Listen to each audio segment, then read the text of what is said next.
ವೀಕ್ಷಕರೇ ನಮಸ್ಕಾರ. ದಿನದ ಪ್ರಮುಖ ಸುದ್ದಿಗಳನ್ನ ಹೊತ್ತು ತರುವಂತಹ ನಾರಂಜ ಎಕ್ಸ್‌ಪ್ರೆಸ್.com ಗೆ ಸ್ವಾಗತ. ನಾನು ನಿಮ್ಮ ಎಂಪಿ ಮುದಾಳೆ. ಇವತ್ತು ರವಿವಾರ.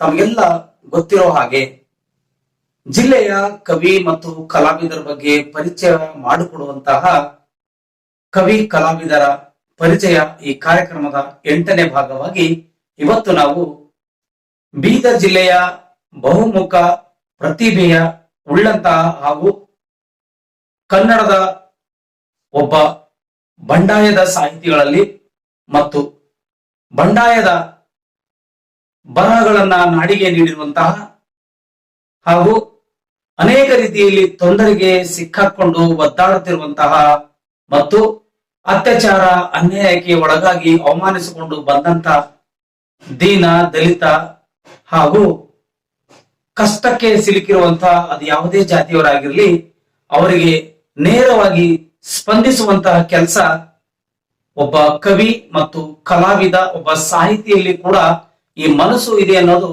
ನಾವು ನೋಡಲೇಬೇಕಾಗುತ್ತದೆ. ಅಂತಹ ಒಬ್ಬ ಕವಿ, ಕಥೆಗಾರ ಮತ್ತು ಬರಹಗಾರನ ಇವತ್ತು ನಾವು ಪರಿಚಯ ಮಾಡ್ತಾ ಇದ್ದೇವೆ. ಅವರ ಹೆಸರು ಮಯೂರ್ ಬಸವರಾಜ್. ಪ್ರೀತಿಯ ವೀಕ್ಷಕರೇ, ದಯವಿಟ್ಟು ನಿಮ್ಮಲ್ಲಿ ನಾನು ಒಂದು ಕ್ಷಮೆ ಕೇಳ್ತಾ ಇದ್ದೇನೆ. ಸಾಕಷ್ಟು ಬಾರಿ ನಾನು ಅನೇಕ ರೀತಿಯಲ್ಲಿ ಬರಹಗಳ ಮಾಡುವಂತಹ ನಿಟ್ಟಿನಲ್ಲಿ ಅಥವಾ ಬರಹಗಳ ಮೂಲಕ ಪತ್ರಿಕೆ ನಡೆಸುವಂತಹ ಸಮಯದಲ್ಲಿ ಅನೇಕ ರೀತಿಯ ನನಗೆ ಅಕ್ಷರದ ಲೋಪದೋಷಗಳಾದಾಗ ನನ್ನನ್ನು ತೀಡಿ ಹೇಳಿರುವಂತಹ ಒಬ್ಬ ಗುರುಗಳ ಬಗ್ಗೆ ಇವತ್ತು ನಾವು ಅವರ ಶಿಷ್ಯನಾಗಿ ಅವರ ಬದುಕು ಮತ್ತು ಬರಹದ ಬಗ್ಗೆ ಒಂದಿಷ್ಟು ಮೆಲುಕು ಹಾಕುವಂತಹ ಒಂದು ಸಣ್ಣ ಪ್ರಯತ್ನ ಮಾಡ್ತಿದ್ದೇನೆ. ಬಸವರಾಜ್ ಮಯೂರ್ ಅವರು ಕೂಡ ಇದಕ್ಕೆ ನಾನು ಅವರಿಗೆ ಕ್ಷಮೆ ಕೂಡ ಕೇಳ್ತಾ ಇದ್ದೇನೆ. ಒಬ್ಬ ಗುರುವಿನ ಗುಲಾಮನಾಗಬೇಕು ಹೊರತು ಎನ್ನುವಂತ ಮಾತಿದೆ. ಆ ಮಾತನ್ನ ಇವತ್ತು ನಾನು ನಮ್ಮ ಗುರುಗಳಾಗಿದ್ದ ಬಸವರಾಜ್ ಮಯೂರ್ ಅವರ ಗುಲಾಮನಾಗಿ ಈ ಕೆಲಸ ನಾನು ಮಾಡ್ಲಿಕ್ಕೆ ಪ್ರಯತ್ನ ಪಡ್ತಾ ಇದ್ದೇನೆ. ಯಾವುದೇ ಕಾರಣಕ್ಕೂ ಅನ್ಯತಾ ಭಾವಿಸಿಕೊಳ್ಳಬಾರದು.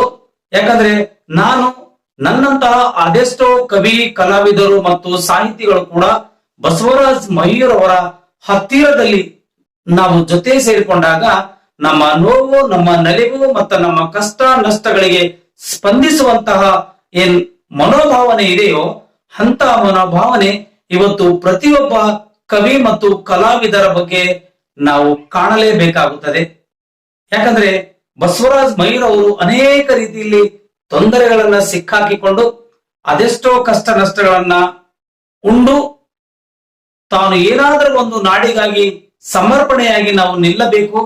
ನಮ್ಮ ಜನಾಂಗ ಆಗಿರಬಹುದು ಅಥವಾ ಯಾವುದೇ ಸಮಾಜ ತುಳಿತಕ್ಕೊಳಗಾದ ಸಮಾಜಗಳನ್ನ ದಿಟ್ಟ ನೇರ ನಿರಂತರವಾಗಿ ಸಂಪರ್ಕದಲ್ಲಿದ್ದುಕೊಂಡು ಅವರಿಗೆ ಬೇಕಾದಂತಹ ಸಹಾಯ ಸಹಕಾರ ಮಾಡಿರುವಂತಹ ಬಸವರಾಜ್ ಮಯೂರ್ ಅವರ ಬಗ್ಗೆ ನಾವು ಯಾವತ್ತಿಗೂ ಹೇಳಲೇಬೇಕಾಗುತ್ತದೆ. ಇವತ್ತು ನಾವು ನಿಮಗೆ ಹೇಳಲು ಹೊರಟಿರುವುದು ಬಸವರಾಜ್ ಮಯೂರ್ ಅವರು ಮಾಡಿರುವಂತಹ ಹಲವಾರು ಕಾರ್ಯಕ್ರಮಗಳನ್ನ ಮತ್ತು ಅವರ ಪುಸ್ತಕಗಳನ್ನ ಮತ್ತು ಯುವಕ ಮತ್ತು ಯುವತಿಯರಿಗೆ ಸಾಕಷ್ಟು ರೀತಿಯಲ್ಲಿ ಕನ್ನಡದ ಅಕ್ಷರದವನ್ನು ಹಸಿವನ್ನು ನೀಗಿಸುತ್ತಿರುವಂತಹ ಕನ್ನಡದ ಉಪನ್ಯಾಸಕರು ಕೂಡ ಹೌದು. ಇವರು ಸಾಕಷ್ಟು ರೀತಿಯಲ್ಲಿ ತನ್ನದೇ ಆದಂತಹ ಒಂದು ಕಾರ್ಯಗಳನ್ನ ಮಾಡಿಕೊಂಡು ಹೋಗಿದ್ದಾರೆ. ಬೀದರ್ ಜಿಲ್ಲೆಯ ಸಾಹಿತಿಗಳಲ್ಲಿ ಒಬ್ಬರಾಗಿ ಕಾಣಿಸಿಕೊಂಡು ಆಗೊಮ್ಮೆ ಈಗೊಮ್ಮೆ ಬಂದು ಹೋಗಿರುವಂತಹ ಬಸವರಾಜ್ ಮಯೂರ್ ಅವರು ತಮ್ಮ ಬರಹದ ಮೂಲಕ, ತಮ್ಮ ನೋವುಗಳನ್ನ ಬಂಡಾಯದ ಮೂಲಕ ನಾಡಿನ ಜನತೆಗೆ ಸಮರ್ಪಣೆಯ ಮಾಡೋ ಮೂಲಕ ತಮ್ಮ ಅನೇಕ ಜೀವನದಲ್ಲಿ ಅನುಭವಿಸಿರುವಂತಹ ನೋವುಗಳನ್ನ ಮತ್ತು ನಲಿವುಗಳನ್ನ ಆಧಾರವಾಗಿಟ್ಟುಕೊಂಡು ತಮ್ಮ ಪುಸ್ತಕಗಳ ಮೂಲಕ, ತಮ್ಮ ಬರಹದ ಮೂಲಕ ನಾಡಿನ ಜನರಿಗೆ ಸಮರ್ಪಣೆ ಮಾಡಿರುವುದು ಇಲ್ಲಿ ನಾವು ನೋಡಲೇಬೇಕಾಗುತ್ತದೆ. ಶ್ರೀಯುತ ಬಸವರಾಜ್ ಮಯೂರ್ ಅವರು ಅನೇಕ ರೀತಿಯ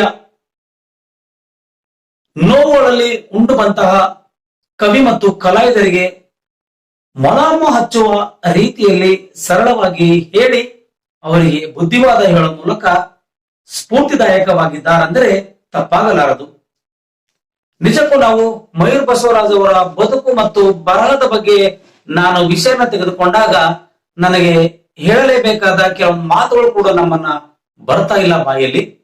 ಯಾಕಂದ್ರೆ ನಾನು ಅವರಿಂದ ಕಲಿತ ಕೆಲವೊಂದು ಮಾತುಗಳಾಗಿರಬಹುದು, ಕೆಲವೊಂದು ಶಿಕ್ಷಣದಲ್ಲಿ ತೊಡಗಿಸಿಕೊಂಡಂತಹ ಕನ್ನಡದ ಅಕ್ಷರಗಳಾಗಿರಬಹುದು, ಕನ್ನಡದಲ್ಲಿ ಬರೆದಂತ ನನ್ನ ಬರಹಗಳನ್ನ ಲೋಪದೋಷಗಳಾದಾಗ ನೇರವಾಗಿ ನಿಷ್ಠುರವಾಗಿ ಹೇಳಿರುವಂತಹ, ತಿದ್ದು ತೀಡಿರುವಂತಹ ನಮ್ಮ ಗುರುಗಳಾದ ಬಸವರಾಜ್ ಮಯೂರ್ ಅವರ ಒಂದು ಬದುಕು ಬರಹ ಬಗ್ಗೆ ನಾನು ಮಾತನಾಡಲು ಅಷ್ಟು ದೊಡ್ಡವರಿಲ್ಲ. ಆದ್ರೂ ಕೂಡ ಇವತ್ತು ನಾವು ನಮ್ಮ ಜಿಲ್ಲೆಯ, ನಮ್ಮ ರಾಜ್ಯದ, ನಮ್ಮ ಈ ಹೈದರಾಬಾದ್ ಕರ್ನಾಟಕ ಭಾಗ ಆಗಿರ್ಬೋದು ಅಥವಾ ನಮ್ಮ ರಾಜ್ಯ ಆಗಿರ್ಬೋದು, ಇಲ್ಲಿರ್ತಕ್ಕಂಥ ಕವಿ ಮತ್ತು ಕಲಾವಿದರನ್ನ ಒಳಗೊಂಡಿರುವಂತಹ ಈ ಒಂದು ವೇದಿಕೆಯಲ್ಲಿ ನಾನು ಹೇಳಲೇಬೇಕಾಗಿದೆ. ಅದಕ್ಕಾಗಿ ನಾನು ಹೇಳುತ್ತಲಿದ್ದೇನೆ. ಇವತ್ತು ಬಸವರಾಜ್ ಮಯೂರ್ ಅವರು ಬೀದರ್ ಜಿಲ್ಲೆಯಲ್ಲಿ ಅಲ್ಲದೆ ರಾಜ್ಯದ ಮೂಲೆ ಮೂಲೆಗೂ ಅವರು ಚಿರಪರಿಚಿತರು. ಬೀದರ್ ತಾಲೂಕಿನ ಯಕತ್ಪುರ್ ಗ್ರಾಮದಲ್ಲಿ ದಿವಂಗತ ಸಂಬಪ್ಪ ಮಯೂರ್ ಮತ್ತು ಲಕ್ಷ್ಮೀಬಾಯಿ ಮವೀರ್ ಎಂಬ ದಂಪತಿಗಳ ಉದಾರದಲ್ಲಿ ಎರಡನೇ ಮಗನಾಗಿ ಜನಿಸಿ ಯಕತ್ಪುರ್ ಗ್ರಾಮದಲ್ಲಿ ಜನ್ಮ ತಾಳಿರುತ್ತಾರೆ. ಇವರು 1/6/1969 ಇವರ ಜನನವಾಗಿರುತ್ತದೆ. ಯಕತ್ಪುರ್ ಗ್ರಾಮದಲ್ಲಿರ್ತಕ್ಕಂತಹ ಒಂದು ಪ್ರಾಥಮಿಕ ಶಾಲೆಗಳಲ್ಲಿ ತಮ್ಮ ವಿದ್ಯಾಭ್ಯಾಸಗಳನ್ನ ಪೂರೈಸಿಕೊಂಡು ಪ್ರೌಢಶಾಲೆಯನ್ನು ಮಂಡಳಿಯಲ್ಲಿ ಇರ್ತಕ್ಕಂತಹ ಶಾಲೆಗೆ ತಮ್ಮ ಪ್ರೌಢ ವಿದ್ಯಾಭ್ಯಾಸವನ್ನು ಪೂರೈಸಿಕೊಂಡು ಮುಂದಿನ ವಿದ್ಯಾಭ್ಯಾಸಕ್ಕಾಗಿ ಪಿಯುಸಿ ಮತ್ತು ಪದವಿ ಶಿಕ್ಷಣವನ್ನು ಪಡೆಯಲಿಕ್ಕೆ ಬೀದರ್ ಜಿಲ್ಲೆಗೆ ಅವರು ಆಗಮಿಸಿರುತ್ತಾರೆ. ಅದಾದ ನಂತರ ಇವರು ಒಬ್ಬ ಬಹುಮುಖ ಕಲಾವಿದರು ಕೂಡ ಹೌದು. ಇವರು ಹೈದರಾಬಾದ್ ಕರ್ನಾಟಕದಲ್ಲಿ ಅನೇಕ ರೀತಿಯ ನಾಟಕಗಳನ್ನ, ಸಂಗೀತದ ಕಾರ್ಯಕ್ರಮಗಳನ್ನ ಮತ್ತು ಅನೇಕ ರೀತಿಯ ಜಾಥಾಗಳನ್ನ ಸಂಘಟನೆ ಮಾಡುವ ಮೂಲಕ ಬಸವರಾಜ್ ಮಯೂರ್ ಅವರ ಕಾರ್ಯ ತುಂಬಾ ದೊಡ್ಡದಾಗಿದೆ. ಇವರ ಈ ಒಂದು ಪದವಿ ಮತ್ತು ಮುಗಿಸಿಕೊಂಡು ಉನ್ನತ ವಿದ್ಯಾಭ್ಯಾಸಕ್ಕೆ ಹೋಗಬೇಕಾದಂತಹ ಪರಿಸ್ಥಿತಿಯಲ್ಲಿ ಹೈದರಾಬಾದ್ ನಲ್ಲಿರ್ತಕ್ಕಂತಹ ಉಸ್ಮಾನಿಯಾ ವಿಶ್ವವಿದ್ಯಾಲಯದಲ್ಲಿ MA ಕನ್ನಡ ಪ್ರವೇಶ ಪಡೆದುಕೊಂಡಾಗ ಆ ಒಂದು ಹೈದರಾಬಾದ್ ನಲ್ಲಿ ಇರ್ತಕ್ಕಂತಹ ಅವರ ಗೆಳೆಯರೊಂದಿಗೆ ಸಂಗೀತ ತರಬೇತಿಯನ್ನು ಪಡೆದುಕೊಳ್ಳಲು ಒಬ್ಬ ಅದ್ಭುತ ಗಾಯಕನಾಗಲು ಅಥವಾ ಒಬ್ಬ ಕೊಳಲು ವಾದನ ನಾಯಕರಾಗಲು ಹೊರಟಿರುವಂತಹ ನಮ್ಮ ಬಸವರಾಜ್ ಮಯೂರ್ ಅವರು ಆ MA ಮಾಡ್ತಕ್ಕಂತಹ ಕನ್ನಡದ ಸ್ನಾತಕೋತ್ತರ ಪಡೆಯುವ ಒಂದು ವಿಚಾರದಲ್ಲಿ ಮತ್ತು ಬಿಡುವಿನ ವೇಳೆಯಲ್ಲಿ ಸುಮ್ಮನೆ ಕೂತ್ಕೊಂಡು ನಾನು ಇದ್ರೆ ಸರಿ ಇಲ್ಲ ಅನ್ನೋ ಒಂದು ಕಾರಣಕ್ಕಾಗಿ ಅವರು ಕೂಡ ಅಲ್ಲಿ ಒಂದು ಸಂಗೀತದ ಶಾಲೆಗೆ ಪ್ರವೇಶ ಪಡೆದುಕೊಂಡು ಅಲ್ಲಿ ತಮ್ಮ ಕೊಳಲು ವಾದನವನ್ನು ಪ್ರಾರಂಭ ಮಾಡ್ತಾರೆ.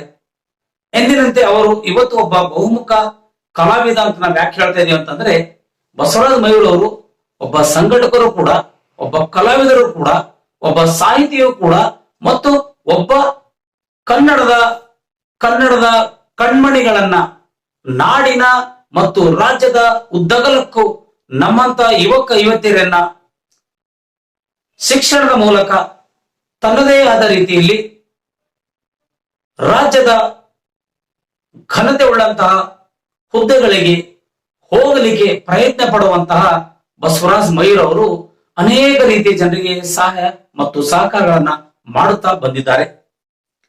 ತಮಗೆ ತಿಳಿಸಿರುವಂತಹ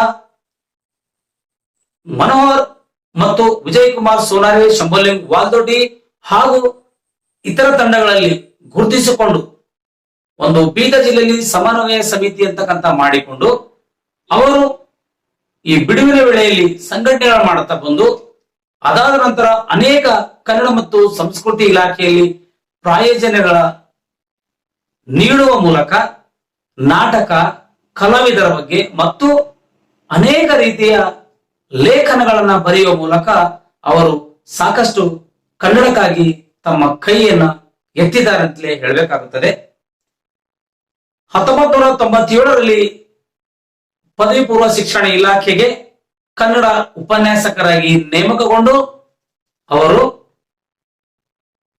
ಕೆಲ ವರ್ಷಗಳ ಕಾಲ ಗುಲ್ಬರ್ಗ ಜಿಲ್ಲೆಯ ಚಿಂಚೋಳಿ ತಾಲೂಕಿನ ಸುಲ್ಲೇಪೇಟ್ ಗ್ರಾಮದಲ್ಲಿ ಇರುವಂತಹ ಸರ್ಕಾರಿ ಪದವಿ ಪೂರ್ವ ಕಾಲೇಜಿನಲ್ಲಿ ಕನ್ನಡ ಉಪನ್ಯಾಸಕರಾಗಿ ಸೇವೆ ಸಲ್ಲಿಸುವ ಮೂಲಕ ಅಲ್ಲಿ ಕೂಡ ಅನೇಕ ರೀತಿಯ ಸಹಕಾರ, ಸಹಬಾಳ್ವೆ ಮತ್ತು ಆತ್ಮೀಯರೊಂದಿಗೆ ಬೆರೆತುಕೊಂಡು ಅನೇಕ ಕೆಲಸಗಳನ್ನ ಮಾಡಿಕೊಂಡು ಪುನಃ ಮತ್ತೆ ಬೀದರ್ ಜಿಲ್ಲೆಗೆ ಅವರು ವರ್ಗಾವಣೆ ಮಾಡಿಕೊಂಡು ಬರ್ತಾರೆ.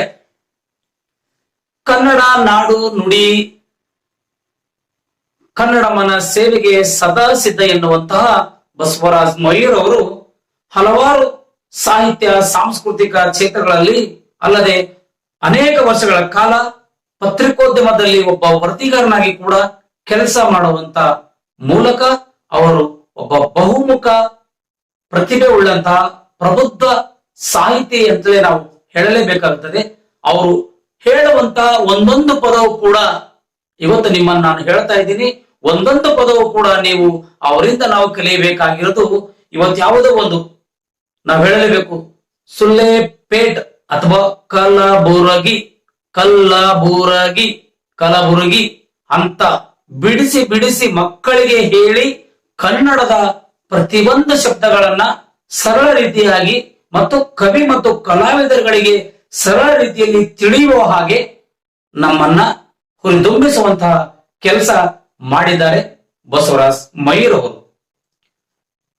ಇವರು ಈ ಬಿಡುವಿನ ವೇಳೆಯಲ್ಲಿ ಕನ್ನಡ ಸಾಹಿತ್ಯ ಪರಿಷತ್ತಿನಿಂದ ಮತ್ತು ಜಿಲ್ಲೆಯ ಕನ್ನಡ ಪರ ಸಂಘಟನೆ ಮತ್ತು ಕನ್ನಡ ಪರ ಸಂಘ ಸಂಸ್ಥೆಗಳ ಜೊತೆಗೂಡಿಕೊಂಡು ಅನೇಕ ರೀತಿಯ ಬರಹಗಾರರಿಗೆ ಮತ್ತು ಯುವಕ ಯುವತಿಯರಿಗೆ ಕವಿತೆ, ಕವನ ಮತ್ತು ಕತೆ ಹೇಗೆ ಬರಿಬೇಕು, ಹೇಗೆ ಬರೆದರೆ ಕಥೆ ಆಗುತ್ತೆ, ಹೇಗೆ ಬರೆದರೆ ಗದ್ಯವಾಗುತ್ತೆ, ಕವನವಾಗುತ್ತೆ ಅಂತಕ್ಕಂಥ ಮಾತುಗಳನ್ನು ಕೂಡ ಅವರ ನಿಷ್ಠುರವಾಗಿ ಚಾಚು ತಪ್ಪದೆ ಹೇಳುತ್ತಾರೆ, ತಿಳಿಸುತ್ತಾರೆ.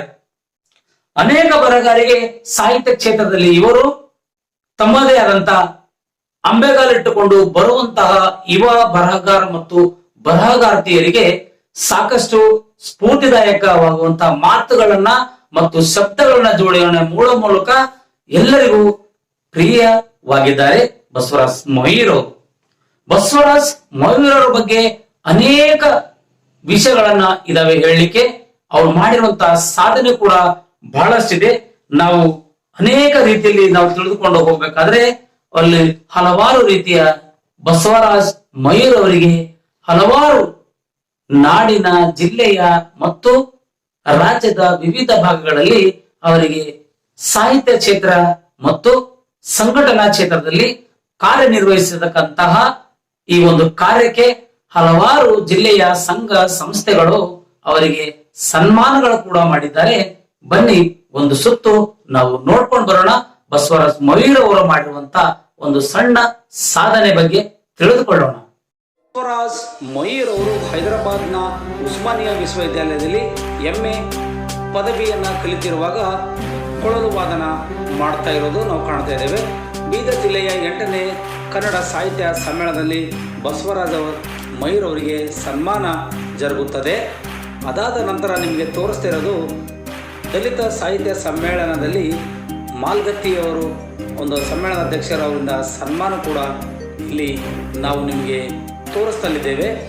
ಅದಾದ ನಂತರ ಉಪನ್ಯಾಸಕರ ಪ್ರತಿಭಟನೆಯಲ್ಲಿ ಒಬ್ಬ ಸಂಘಟನಾ ಕಾರ್ಯದರ್ಶಿಯಾಗಿ ಕೆಲಸ ಮಾಡಿರುವಂಥ ಮೊಯ್ಯರ್ ಬಸವರಾಜ್ ಅವರ ಒಂದು ಪ್ರತಿಭಟನೆಯ ಒಂದು ಚಿತ್ರ ಇಲ್ಲಿ ನಿಮ್ಮನ್ನು ನಾವು ನೋಡಿಸಲು ತಿಳಿಸುತ್ತಿದ್ದೇವೆ. ಇದಾದ ನಂತರ ಕಲಾವಿದರಲ್ಲಿ ಕೂಡ ಬಸವರಾಜ್ ಮೊಯ್ಯರ್ ಅವರು ಒಬ್ಬ ಕಲಾವಿದರಾಗಿ ಇಲ್ಲಿ ನಾಟಕನ ಮಾಡಿದ್ದಾರೆ. ಕನ್ನಡ ಮತ್ತು ಸಂಸ್ಕೃತಿ ಇಲಾಖೆಯ ಜೊತೆ ಸೇರಿಕೊಂಡು ಸಾಂಸ್ಕೃತಿಕ ಸಂಭ್ರಮ ಅಂತಕ್ಕಂಥ ಒಂದು ಕಾರ್ಯಕ್ರಮದಲ್ಲಿ ಪಾತ್ರಧಾರಿಯಾಗಿ ಕೆಲಸ ಮಾಡಿದ್ದಾರೆ. ಅದಲ್ಲದೆ ದೂರದರ್ಶನ ಮತ್ತು ಆಕಾಶವಾಣಿ ಕೇಂದ್ರಗಳಲ್ಲಿ ಅವರ ಸಂದರ್ಶನಗಳು ಕೂಡ ಬಿತ್ತರಗೊಂಡಿರ್ತವೆ. ಅದಲ್ಲದೆ ಇವತ್ತು ನಿಮಗೆ ತಿಳಿಸಿರಬೇಕಾದ್ರೆ ಬಸವರಾಜ್ ಮೊಯ್ಯರ್ ಅವರು ಒಬ್ಬ ಬಹುಮುಖ ಕಲಾವಿದ, ಬರಹಗಾರ ಅಂತಲೇ ನಾವು ಹೇಳ್ಬೋದು. ಇದಾದ ನಂತರ ಮಲ್ಲಿಕಾರ್ಜುನ್ ಖರ್ಗೆ ಮತ್ತು ಸುಶೀಲ್ ನಮೋಸಿ ಅವರಿಂದ ಬಸವರಾಜ್ ಮೊಯ್ಯರ್ ಅವರಿಗೆ ಸನ್ಮಾನ ಕೂಡ ಜರುಗುತ್ತಾ ಇದೆ ಇಲ್ಲಿ. ಯಾಕಂದ್ರೆ ಸಾಕಷ್ಟು ಕನ್ನಡದ ಕೆಲಸ ಮತ್ತು ಸಂಘಟನೆಯ ಜೊತೆಯಾಗಿ ಕೆಲಸ ಮಾಡಿರುವಂತಹ ಮಯೂರ್ ಬಸವರಾಜ್ ಅವರು ಕರ್ನಾಟಕ ಜನಸೇವಾ ಗ್ರಾಮೀಣ ಅಭಿವೃದ್ಧಿ ಸಂಸ್ಥೆ ಚಿಕ್ಕಪೇಟೆಯವರು ಮಾಡಿರುವಂಥ ಒಂದು ಕಾರ್ಯಕ್ರಮದಲ್ಲಿ ಉಪನ್ಯಾಸ ಮಾಡಲಿಕ್ಕೆ ಬಂದಿರುವಂಥ ಬಸವರಾಜ್ ಮಯೂರ್ ಅವರು ಕುವೆಂಪು ಅವರ ಶತಮಾನೋತ್ಸವದ ಅಂಗವಾಗಿ ಕವಿಗೋಷ್ಠಿಯ ಅಧ್ಯಕ್ಷತೆ ವಹಿಸಿಕೊಂಡಿರ್ತಾರೆ. ಅದಾದ ನಂತರ ಕನ್ನಡದ ನಾಡಿನಲ್ಲಿ ಇರ್ತಕ್ಕಂಥ ಒಂದು ಮಠ, ಒಂದು ಕನ್ನಡದ ಮಠ ಅಂತ ನಾವು ಕರಿಬೋದು, ಬಸಲೇಶ್ ಪಟ್ಟದೇವರಿಂದ ಸನ್ಮಾನ ಕೂಡ ಬಸವರಾಜ್ ಮಯೂರ್ ಅವರಿಗೆ ಇಲ್ಲಿ ನಡೀತಾ ಇದೆ. ಅದಾದ ನಂತರ ವಿಜಯಕುಮಾರ್ ಸೋನರೆ ಅವರ ನಾಟಕೋತ್ಸವಗಳನ್ನು ಮಾಡಿದ್ದಾರೆ. ಆ ನಾಟಕೋತ್ಸವದಲ್ಲಿ ಒಬ್ಬ ಉಪನ್ಯಾಸಕರಾಗಿ ಇಲ್ಲಿ ಬಂದು ಮಾತನಾಡುತ್ತಿರುವಂಥ ದೃಶ್ಯ ನಿಮ್ಮ ಮುಂದೆ ನಾವು ತೋರಿಸಲಿದ್ದೇವೆ. ಒಂದು ರೀತಿಯಿಂದ ಬಸವರಾಜ ಮಯೂರ್ ಅವರ ಪ್ರತಿಭೆ ಅದ್ಭುತವಾಗಿದೆ. ಶಾಯಿನ್ ಕಾಲೇಜಿನ ಕಾರ್ಯದರ್ಶಿಗಳಾಗಿರುವಂಥ ಅಬ್ದುಲ್ ಖದೀರ್ ಅವರ ಜೊತೆಯಾಗಿ ಬಸವರಾಜ್ ಮಯೂರ್ ಮತ್ತು ಅವರ ತಂಡದವರೊಂದಿಗೆ ಬಂದು ಸನ್ಮಾನ ಕೂಡ ಅಲ್ಲಿ ಮಾಡಿದ್ದಾರೆ. ಅದಾದ ನಂತರ ಕರ್ನಾಟಕ ಜನಸೇವಾ ಗ್ರಾಮೀಣ ಅಭಿವೃದ್ಧಿ ಸಂಸ್ಥೆಯ 2ನೇ ವರ್ಷದ ವಾರ್ಷಿಕೋತ್ಸವದಲ್ಲಿ ಬಸವರಾಜ್ ಮಯೂರ್ ಅವರು ತಮ್ಮ ಭಾಷಣವನ್ನು ಮಾಡುತ್ತಲಿದ್ದಾರೆ. ಒಬ್ಬ ಬರಹಗಾರ ಮತ್ತು ಕವಿ ಕಲಾವಿದ ಅನ್ನೋದಕ್ಕೆ ಇದೊಂದೇ ಸ್ಫೂರ್ತಿ ನಮಗೆ ಸಿಗುತ್ತದೆ. ಅದಾದ ನಂತರ ಅವರ ಧರ್ಮಪತ್ನಿ ಮತ್ತು ಮಗ ಪ್ರಬುದ್ಧ ಬಸವರಾಜ್ ಮಯೂರ್ ಜೊತೆಯಾಗಿ ಜಿಲ್ಲೆಯ ಹಿರಿಯ ಸಾಹಿತಿಗಳು ಮತ್ತು ಅವರ ಸಹಪಾಠಿಗಳೊಂದಿಗೆ ಅವರಿಗೆ ಸನ್ಮಾನ ಕೂಡ ಒಂದು ರೀತಿಯಿಂದ ಜರುಗುತ್ತಿದೆ. ಇಲ್ಲಿ ಬಹಳ ಅದ್ಭುತವಾಗಿ ಮೂಡಿ ಬಂದಿದ್ದಾವೆ. ಮತ್ತು ಅದಲ್ಲದೆ ರಂಗತರಂಗ ಸಾಂಸ್ಕೃತಿಕ ವೇದಿಕೆ ವತಿಯಿಂದ ಬಸವರಾಜ ಮಯೂರ್ ಅವರಿಗೆ ಶಂಭುಲಿಂಗ್ ವಾಲದೊಡ್ಡಿಯವರಿಂದ ಮತ್ತು MP ಮುದಾಳೆಯವರಿಂದ ಮತ್ತು ಚಲ್ಸೆಟ್ಟಿಯವರಿಂದ ಗೌರವ ಸನ್ಮಾನವನ್ನು ಕೂಡ ನಡೀತಾ ಇದೆ ಇಲ್ಲಿ. ಅದಾದ ನಂತರ ಮತ್ತೆ ನಿಮಗೆ ನಾವು ಹೇಳ್ತಾ ಇರೋದು ಅರವಿಂದ್ ಮಾಲಗತ್ತಿ ಅಖಿಲ ಭಾರತ ದಲಿತ ಸಾಹಿತ್ಯ ಸಮ್ಮೇಳನದ ಸರ್ವಾಂಗೀಣ ಒಂದು ಕೆಲಸಕ್ಕೆ ಸನ್ಮಾನ ಕೂಡ ಇಲ್ಲಿ ನಾವು ನೋಡ್ತಲಿದ್ದೇವೆ. ಅದಾದ ನಂತರ ನಿಮಗೆ ತೋರಿಸ್ತಾ ಇದ್ದೇವೆ ಇವತ್ತು ಮಲ್ಲಿಕಾರ್ಜುನ್ ಖರ್ಗೆ ಅವರೊಂದಿಗೆ ಬಸವರಾಜ್ ಮಯೂರ್ ಅವರು ಸಾಹಿತ್ಯ ಕ್ಷೇತ್ರಗಳು ಕೂಡ ಕಾಲಿಟ್ಟಿದ್ದಾರೆ ಅನ್ನೋದಕ್ಕೆ ಒಂದು ಉತ್ತಮ ಉದಾಹರಣೆಗಳನ್ನು ಇಲ್ಲಿ ನಾವು ನಿಮ್ಗೆ ಹೇಳಲೇಬೇಕಾಗುತ್ತದೆ. ಬಸವರಾಜ್ ಮಯೂರ್ ಅವರು ಸಾಕಷ್ಟು ಜನರಿಗೆ ಒಂದು ಕವಿತೆ, ಕಥೆ ಮತ್ತು ಕವನಗಳ ಮೂಲಕ, ಬಂಡಾಯದ ಸಾಹಿತ್ಯದ ಮೂಲಕ ಒಂದು ಸಂಘಟನೆ ಕಟ್ಟಿ ಸಂಘಟನಾತ್ಮಕವಾಗಿ ಉಳಿದುಕೊಂಡು ಪುಸ್ತಕಗಳನ್ನು ಕೂಡ ಪ್ರಕಟ ಮಾಡಿದ್ದಾರೆ. 2005ರಲ್ಲಿ ತಿಂದವರ ತೇಗು ಹಸಿದವರ ಕೂಗು ಎಂಬಕ್ಕಂತ ಕವನ ಸಂಕಲನವನ್ನು ನಾಡಿಗೆ ಸಮರ್ಪಣೆ ಮಾಡಿದ್ದಾರೆ ಬಸವರಾಜ್ ಮಯೂರ್ ಅವರು. 2017ರಲ್ಲಿ ಶಿಕ್ಷಣದ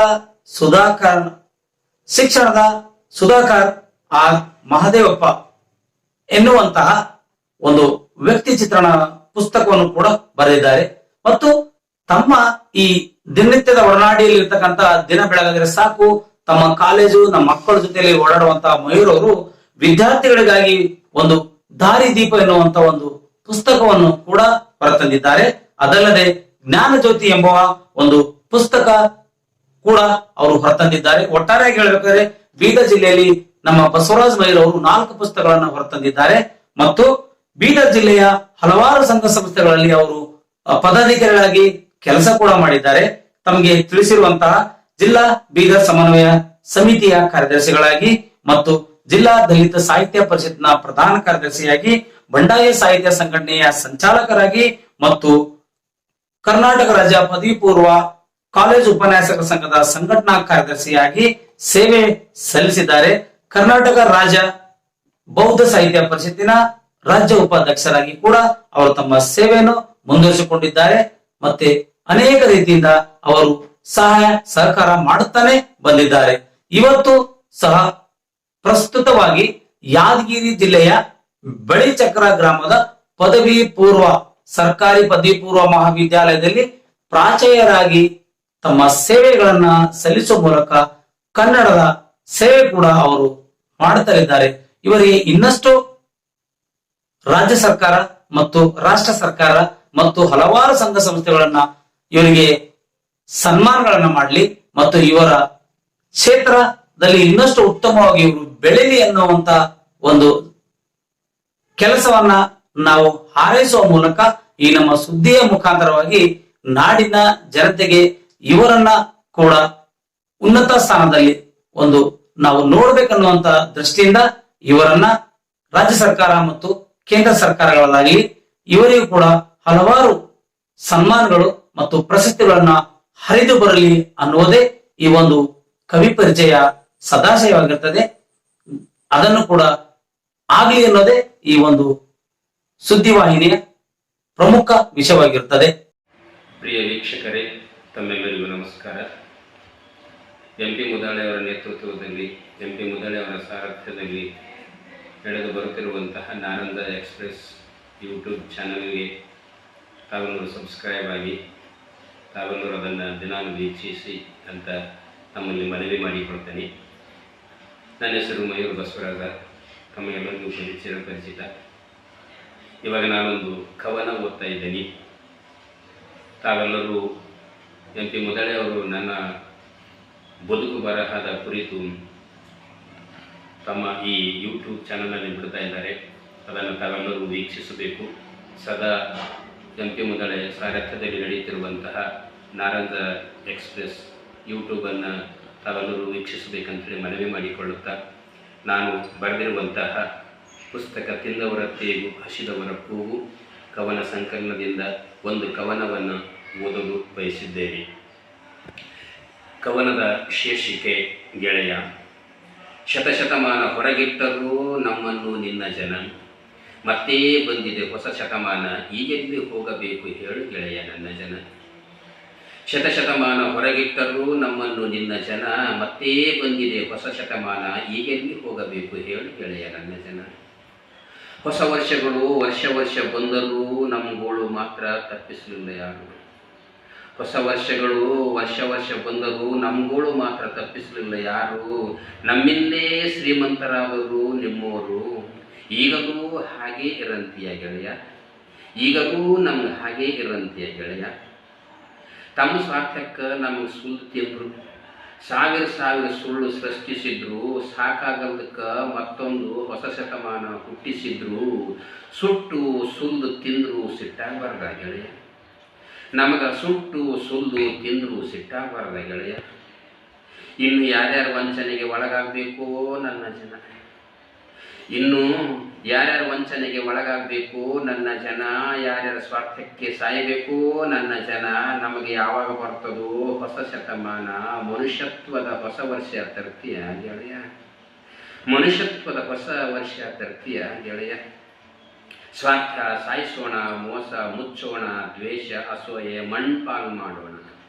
ಸ್ವಾರ್ಥ ಸಾಯಿಸೋಣ, ಮೋಸ ಮುಚ್ಚೋಣ, ದ್ವೇಷ ಅಸೂಯೆ ಮಣ್ಪಾಲು ಮಾಡೋಣ.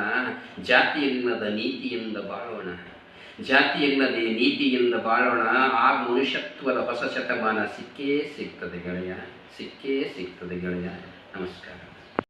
ಪ್ರಿಯ ವೀಕ್ಷಕರೇ, ನಾರಂಜ express.com ನಿಮಗೆ ಒಂದಿಲ್ಲ ಒಂದು ಸುದ್ದಿಗಳನ್ನ ನೀಡುವ ಮೂಲಕ ನಿಮ್ಮ ಮನೆ ಬಾಗಿಲಿಗೆ ಬಂದು ನಾವು ತಲುಪ್ತಾ ಇದ್ದೇವೆ. ದಯವಿಟ್ಟು ತಾವು ನಮ್ಮ ಯಾರ್ಯಾರಿನ್ನು ಸಬ್ಸ್ಕ್ರೈಬ್ ಮಾಡ್ಕೊಂಡಿಲ್ಲವೋ ಅಂತವರು ಕೂಡಲೇ ಸಬ್ಸ್ಕ್ರೈಬ್ ಮಾಡಿಕೊಂಡು ನಮ್ಮ ಯೂಟ್ಯೂಬ್ ಚಾನೆಲ್ಗೆ ಸಹಕಾರ ಮಾಡಬೇಕಾಗಿ ಈ ಮೂಲಕ ತಮ್ಮಲ್ಲಿ ವಿನಿಸ್ಕೊಳ್ತಾ ಇದ್ದೇನೆ. ಮುಂದಿನ ಸುದ್ದಿಗಾಗಿ ಮತ್ತೆ ಬರ್ತೀನಿ. ಧನ್ಯವಾದಗಳು.